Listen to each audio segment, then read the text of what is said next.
فيلمنا النهارده بيبدأ في الماضي وبنشوف سباق للعجلات الحربية وبنشوف المتسابقين كلهم وهم بيحاولوا انهم يسبقوا متسابق معين ولكنهم ما بيقدروش، وساعتها بيتفقوا كل المتسابقين على المتسابق ده وبيفضلوا كلهم يضايقوه بيحاولوا انهم يوقعوه ولكنهم ما بيقدروش، وفعلا بيفوز المتسابق ده ولكن فجأة بتتكسر العجلة بتاعته وبيقع المتسابق ده من عليها وبيموت. وبنروح بعدها لوقتنا الحاضر وبنشوف عالم الآثار اللي اسمه سيلفستر وهو بيكتشف واحدة من المقابر الأثرية في مصر، واللي بيكون مثبت الكاميرا بتاعته وبيتكلم مع الجمهور وبيقول لهم انه دخل مقبرة الأميرة نفر علشان يكشف عن الموميا بتاعتها. وفعلا بيدخل سيلفستر مع المساعدين بتوعه وبيفتح التابوت بتاعها ولكنه بيتفاجئ لما بيلاقي انه تابوت فاضي. ولما بيبدأ سيلفستر يترجم النقوش والرسومات اللي على التابوت من بره واللي على جدران المعبد بيعرف منها ان موميا الأميرة نفر موجودة في مدينة المومياوات. وبيفضل سيلفستر ماشي ورا النقوش والرسومات لحد ما بيعرف ان في مدينة كاملة عايشين فيها المومياوات. ومن ناحية تانية بنروح لمدينة المومياوات وهناك بنشوف شاب اسمه توت وهو قاعد بيوقع للمعجبين بتوعه، وساعتها بنعرف ان توت كان متسابق مشهور جدا وانه كان دايما بيفوز في مسابقات العجلات الحربية وعشان كده ليه معجبين كتير. وبعد ما توت بيخلص توقيع للمعجبين بتوعه بيدي الحاجات بتاعته لاخوه اللي اسمه السخم وبيطلب منه انه يروح للبيت علشان هو احتمال يتأخر على ما يجيب كل طلبات البيت اللي هما محتاجينها. وفعلا بيروح توت علشان يشتري طلبات البيت، واثناء ما بيجي توت يعدي الطريق بتخبطه بنت بالعجلة الحربية بتاعتها وبتفضل تتخانق معاه ولكنها ما بتعرفوش هي مين وبتسيبه وبتمشي. وبنعرف بعد كده ان البنت دي تبقى الأميرة نفر بنت الفرعون اللي اول ما بتروح للقصر بتفضل تغني بصوت عالي، وساعتها بتجيلها المساعدة بتاعتها اوسي وبتزعق لها وبتقول لها ان مفيش أميرة بتغني وان اللي بيغنوا دول بيكونوا بس الخدم وصناع الترفيه ولكن الأميرات ما بيعملوش كده. فبتقول لها نفر انها مش هتعمل كده تاني وبتطلب منها ما تقولش لوالدها انها كانت بتغني علشان ما يتضايقش منها. وبعد ما بتخلص نفر اللي كانت بتعمله بتلبس الزي الملكي بتاعها وبتنزل علشان تقابل والدها الفرعون واللي بيعرفها ان النهارده هيتم اطلاق مراسم اختيار زوج ليها، وهي انهم هيطلقوا طائر العنقاء في السماء وان هو اللي هيختار لها الزوج المناسب ليها. لكن وقتها بيظهر على نفر انها مش موافقه وبتقول لوالدها ان هي مش عاوزه تتجوز دلوقتي لانها لسه صغيره وعاوزه تحقق حاجات كتير لسه في حياتها. فبيرد عليها الفرعون وبيقول لها انها الاميره وان ده قدرها وواجبها تجاه المملكه. وبالرغم ان نفر بتكون حزينه ومش مقتنعه بكلام والدها الا انها بتوافق في الاخر، وفعلا بتبدا مراسم اختيار زوج للاميره نفر وبيطلق الفرعون طائر العنقاء ناحيه المدينه علشان يختار العريس المناسب للاميره. وبيفضل طائر العنقاء ماشي في المدينه وبيكونوا مساعدين الفرعون مراقبينه بالتلسكوب بتاعهم، وفي الوقت ده بيكون سخم قاعد بيلعب مع التمساح بتاعه بالقرص الدوار واللي بيغلط وبيرميه بعيد، وساعتها بيخبط القرص الدوار ده في طائر العنقاء وبيوقعه على البيت بتاعهم. ووقتها بيقولوا مساعدين الفرعون لين طائر العنقاء خلص اختيار عريس الاميره نفر. وفي الوقت ده بيتفاجئ توت ان في حراس جايين علشان يقبضوا عليه وبيودوه لقصر الفرعون. واول ما الاميره نفر بتشوف توت بتفتكر ان ده هو نفس الشخص اللي خبطته بالعجله بتاعتها وبتقول انه شخص غريب وانه مش من مستواها لانه مجرد متسابق عجلات حربيه. وساعتها بيقول لهم توت ان هو كمان مش موافق على الجواز من الاميره لانه مش مناسب وانها لازم تتجوز امير زيها. لكن مساعدين الفرعون بيقولوا له ان مراسم اختيار العريس ده شيء مقدس وان القانون بيقول ان لو ما وافقش عليه هيكون عقابه انهم يقتلوه. فبيخاف توت جدا وبيوافق انه يتجوزها، وساعتها بيديله الفرعون علبه فيها خاتم الجواز اللي هيقدمه النفر يوم الفرح. وبعد ما بياخد توت الخاتم بيروح يتكلم مع نفر وبيعرفها انه مش موافق على الجوازه دي وان هو عنده معجبات كتير وانه لسه عاوز يعيش حياته. فبتقول له نفر ان هي كمان مش موافقه لكنها مضطره انها توافق علشان والدها ما يتضايقش منها. وبعدها بيمشي توت وبيروح يقابل اخوه سخم وبيعرفوا انهم عاوزينه يتجوز الاميره نفر. فبيفضل سخم يضحك عليه وبيقول له ازاي اختاروه، هو شخص بيكره الالتزام والمسؤوليه. فبيرد عليه توت وبيقول له انه مش فاهم اي حاجه لكن كل اللي هو فاهمه ان الخاتم اللي معاه ده لو ضاع او حصل له اي حاجه الحراس هيقتلوه. وساعتها بيطمنوا سخم وبيقول له انهم لازم يحافظوا عليه في مكان امن. وفعلا بيوصلوا هما الاثنين لمكان السرداب المهجور اللي توت مخبي فيه الجواز بتاعته وبيحطوا الخاتم في دولاب جوه السرداب.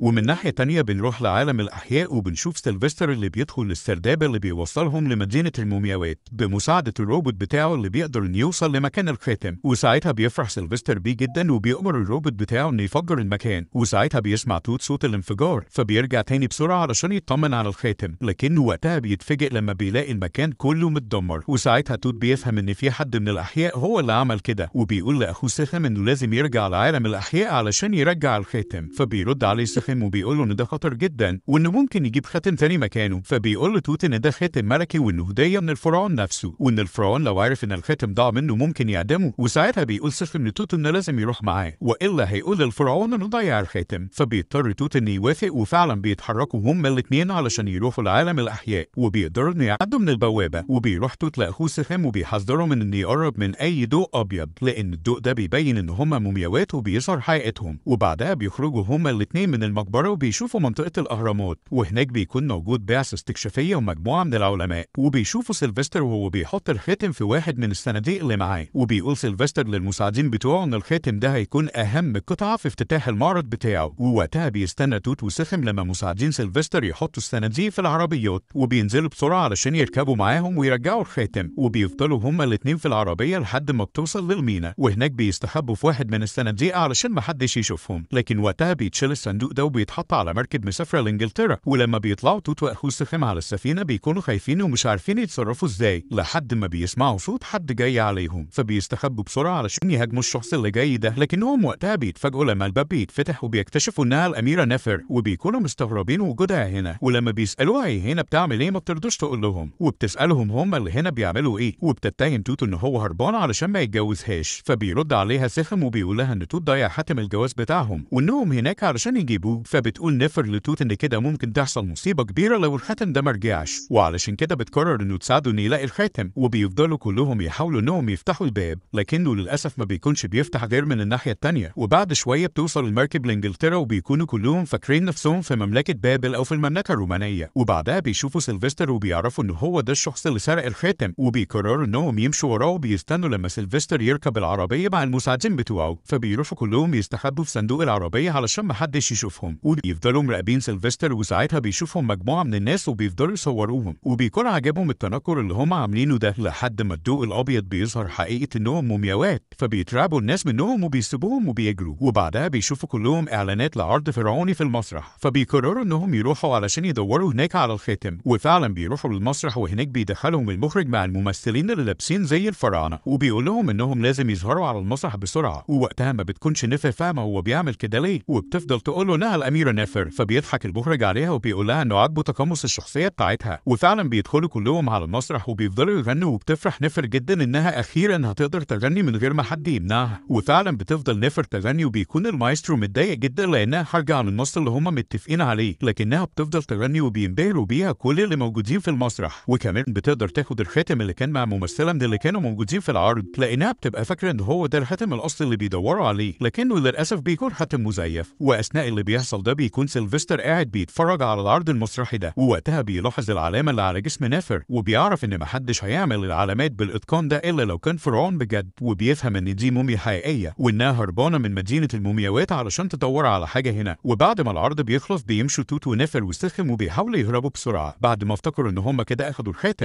ووقتها بيقابلهم راجل غريب اسمه اد، وبيقول لهم انه مستعد يوصلهم في المكان اللي هم عاوزينه، وفعلا بيركبوا كلهم معاه. وبيفضل اد يتكلم مع نفر وبيقول لها انه سامع صوتها وانه عجبه جدا، وان هو كمان مستعد يعمل لها ألبوم ويكون هو المنتج بتاعها. ولكن توت بيتدخل وبيقول انهم عندهم حاجات اهم ولازم يرجعوا لوطنهم في اسرع وقت. فبيقول اد لنفر انها لو غيرت رايها في اي وقت ممكن تكلمه، وبيديها الكارت بتاعه. وبالليل بتقعد نفر تتكلم مع توت وبتقوله انها بتفكر ما ترجعش تاني لوطنها، لانها حاسه هنا انها ممكن تغني وتحقق حلمها من غير ما يكون عليها اي قيود، علشان هي الاميره او بنت الفرعون، وانها هنا هتكون حره وهتعمل اللي هي عايزاه. واثناء ما هم بيتكلموا بتبدا الدنيا تمطر، وساعتها بيقرروا ان هم يرجعوا لإيدا علشان يفضلوا عنده لحد ما المطره تخلص. وفعلا بيروحوا لإيدا اللي بيرحب بيهم وبيخليهم يباتوا عنده لتاني يوم. ومن ناحيه تانيه بنشوف سيلفستر وهو ماسك برديه قديمه وبيقول للمساعدين بتوعه على الاسطوره اللي بتحكي عن الاميره نفر وعن الخاتم بتاع جوازها اللي ضاع منها، وان معنى انها موجوده دلوقتي في عالم الاحياء ان الاسطوره دي حقيقيه وانها رجعت علشان تاخد الخاتم ده. وفي تاني يوم بنشوف اد وهو بيتكلم مع نفر وبيقول لها انه هينتج لها ألبوم غنائي وهيتكفل بكل مصاريفها لانه مؤمن بموهبتها، لكن المشكله ان الهدوم اللي هي لابساها هي وتوت مش مناسبه جدا، وان هم محتاجين هدوم جديده، وعلشان كده بيديهم كارت البنك بتاعه علشان يروحوا يجيبوا هدوم جديده. وفعلا بيروحوا كلهم يشتروا هدوم من المول وبيكونوا مبسوطين جدا من التجربه دي، وبيرجعوا لإيد اللي بيساعدهم وبيسجل اغاني لنفر اللي بمجرد ما بتنزل بتنتشر جدا وبتحقق ملايين المشاهدات. وفي الوقت ده بنشوف سيلفستر وهو بيتفرج على الأخبار واللي بيشوف نفر في التلفزيون وبيقول إنه أخيرا عرف مكانها. ومن ناحية تانية بنشوف توت وهو قاعد بيتكلم مع نفر واللي بعد ما بيخلص كلام معاها بيسيبها وبيدخل ينام. وبنشوف بعدها نفر وهي واقفة في البلكونة، ولكن فجأة بيجي سيلفستر وبيسيبها بسهم منوم وبيخطفها هو والمساعدين بتوعه. وأول ما توت بيشوفهم بيجري وراهم بسرعة علشان ينقذ نفر، ولكنه ما بيلحقهمش. وبيظهر بعدها توت وهو حزين جدا ومش عارف يتصرف ازاي. وساعتها بيقول له إيد إن العربية اللي خطفت نفر عربية معروفة لأنها تابعة لمتحف مشهور اسمه متحف كورنابي، واللي بيكون متحف تابع لعائلة سيلفستر. وبنروح بعدها للمتحف ده وبنشوف سيلفستر وهو بيتكلم مع نفر واللي بتكون مربوطة في الكرسي، وبيقول لها إنه كان ناوي يخلي الختم بتاعه هو أهم اكتشاف عنده في المتحف ويفرجه للناس يوم الافتتاح. لكن الموضوع دلوقتي مختلف، وإنه هيخلي الناس تتفرج على الأميرة نفسها بدل ما تتفرج على الختم بتاعها. وفي الوقت ده بيكون توت قدر إنه يوصل للمتحف، وهناك بيتضايق جدا لما بيلاقي إنهم كاتبين على لوحة التعريف بتاعته إنه كسب 100 سباق بس. وبيقول توت إن هم في الحقيقة أكتر من 112 سباق. وبيدخل بعدها علشان يدور على نفر، ولكن للأسف بيقدر سيلفستر هو والمساعدين بتوعه إنهم يقبضوا عليه هو كمان. وفي الوقت ده بيكون سخم قاعد قلقان على أخوه توت اللي راح ينقذ نفر ولسه مرجعش. وساعتها بيقرر سخم إنه يروح بنفسه للمتحف ده علشان يدور عليه، وفعلا بيعمل كده. وبيقدر سخم إنه يوصل لتوت ونفر، وبيفضل مستني لحد ما الحراس يتشغلوا عنهم. وبيدخل سخم وبيقدر إن هو يحررهم، وبيطلب منهم يهربوا معاه بسرعة. ولكن كمية المخدر اللي توت ونفر أخدوها بتكون كبيرة وما بيبقوش قادرين يمشوا. فبيفضل سخم يشجعهم وبيحاول إن هو يحركهم بسرعة قبل ما سيلفستر يرجع، ولكنهم للأسف بيتأخروا. وبيرجع سيلفستر هو والمساعدين بتوعه وبيشوفوهم. وساعتها بتاجي النفر بسرعة على واحد من الحراس وبتضربه وبتوقع المسدس من إيده وبترميه على سيلفستر. وفي الوقت ده بيدخل إد وبياخد هو طلقة المخدر وبيقع على الأرض، فبيشيلوا توت وبيهرب بيه. وبيفضلوا كلهم يجروا بسرعة وبيروحوا يركبوا أتوبيس علشان يهربوا بيه. وبيحاول سخم إنه يسوق الأتوبيس بسرعة، وبيخرج سيلفستر وبيجري وراهم بالعربية. وفي الوقت ده بتفضل نفر تشجع توت إنه يسوق هو لأنه كان متسابق وعارف هيقدر يخليهم يهربوا إزاي. لكن توت بيقول لها إن هو بقى بيخاف من السواقة من بعد الحادثة اللي تسببت في موته. فبتفضل نفر تشجعه أكتر لحد ما توت بيقرر إنه يتغلب على خوفه، وبيبدأ يواجه سخم وبيقول له يعمل إيه لحد ما بيقدروا إنهم يهربوا من عربية سيلفستر بعد ما بيوقعوه على مركب في المية. وبعد شوية بيكون إد فاهم كل حاجة، وبيقول لهم إنهم لازم يرجعوا لوطنهم في أسرع وقت، وبيعرفهم إزاي يركبوا الطيارة وبيحجز لهم أقرب تذاكر طيران متجهة لمصر. ولكن وقتها بنكتشف إن سيلفستر هو كمان حاجز طيارة وراجع على مصر ومعاه المساعدين بتوعه. وأخيرا بيرجعوا توت ونفر لوطنهم مرة تانية، ولكن بيفضل كل واحد فيهم عايش لوحده بعيد عن التاني. وبعد أيام بيجي فرد من حراس الفرعون وبيقولوا إن في أحياء هجموا على المدينة ومعاهم وحوش حديدية. وفعلا بنشوف سيلفستر هو والمساعدين بتوعه هم راكبين جرارات وجايين علشان يقتحموا مدينة المومياوات. وبيقول واحد من مساعدين سيلفستر إن هم هيدوروا على الأميرة، ولكن سيلفستر بيرد عليه وبيقولوا إن هم ما بقوش محتاجين للأميرة خلاص، وإن هم هياخدوا الفرعون مكانها لأن الفرعون هيشد الناس تتفرج عليه أكتر. وفعلا بيدخلوا كلهم للقصر بتاع الفرعون، ووقتها بتتدخل نفر وبتحاول إنها تحارب سيلفستر علشان تحمي الفرعون، ولكن بيقدر سيلفستر إنه يطيرها بعيد وبيخطف الفرعون وبيمشي. وفي الوقت ده بيروح سخم لأخوه توت وبيعرفه اللي حصل، فبيقول له توت إن الأميرة نفر أكيد مش هتحتاج لواحد زيه هو اللي يحميها. فبيرد عليه سخم وبيقول له إن نفر في خطر وإنها بتحارب الوحوش الحديدية لوحدها. فبيقرر توت إنه يروح لها بسرعة علشان يساعدها، وفعلا بيوصل توت في الوقت المناسب وبيقدر إنه يوصل لنفر اللي بتركب معاه العجلة الحربية بتاعته. وبيفضلوا يطاردوا سيلفستر لحد ما بيقدر توت إنه يوصل لسيلفستر، وبيفضلوا هما الاتنين يتخانقوا. وفي الوقت ده بنكتشف إن الطريق اللي هما ماشيين عليه عبارة عن منحدر، وإنهم كده هيقعوا من مسافة كبيرة جدا. وبتكون وقتها نفر لسه مربوطة في العجلة الحربية اللي مربوطة في الجرار، فبيروح لها توت بسرعة وبيقدر إنه يفكها، وبيرمي نفسه مع سيلفستر علشان ينقذ نفر اللي بتفضل تنادي عليه علشان ما يعملش كده. لكنه بيقول لها إن ده الحل الوحيد علشان ينقذ مدينة المومياوات. وفعلا بيقعوا هما الاتنين من على المنحدر، وساعتها بتنزل نفر وبتفضل تدور على توت وهي حزينة على موته. لكنها وقتها بتتفاجئ إنه ما ماتش وإنه قدر إنه يمسك في حافة المنحدر، فبتنقذه نفر وبتطلعه وبتكون مبسوطة جدا إن هو لسه عايش. وبتاخده وبيروحوا هما الاتنين للفرعون وبيقولوا له إن هما موافقين على الجواز ومستعدين يعيشوا مع بعض طول عمرهم. فبيقول لهم الفرعون إن حتى لو طائر العنقاء ما كانش راح ناحية بيت توت بإرادته، ففي النهاية القدر كان كاتب لهم إن هما يتجمعوا تحت أي ظرف. وأخيرا بيتجوزوا توت ونفر وبيعمل لهم الفرعون فرح كبير، وبيكونوا كل سكان المدينة فرحانين بيهم.